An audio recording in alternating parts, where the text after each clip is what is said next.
Luluto na naman si Ining ng makukutkot.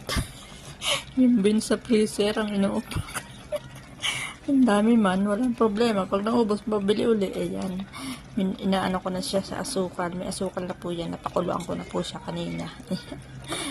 Idadry natin yan sa asukal para tayo may makutkot. Magawa siya siyahe at kape. Pag nabuboring yan. Diba mga lods? Sarap pa man. Paborito ko talaga ito mga lods nung ako nasa Pilipinas. Tsaka yung mani. Mahilig po ako sa mga nuts na ganito yung mga kutkutin. Ayan.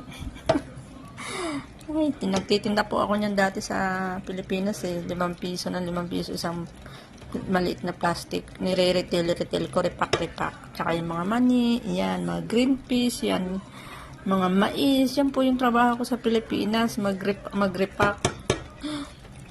Tinala ko sa umaga, kasama ng pagtitinda ng puto. Tapos nung ako po'y nananahi, nagtatrabaho sa company ng tahian. Yan, nagtitinda po ako yan, repack. Yan. Mga lods, ayos na siya. Malapit na siya mag-dry. Yan. Ay, yummy. Yummy beans. Yan. Sino kumakain ito mga lods? Yan. Yummy. Diba? Kaunti na lang. Hinaan natin ang apoy na hindi masunog. Yan mga lod. Anis na beans. Sino kumakain ito mga lod eh.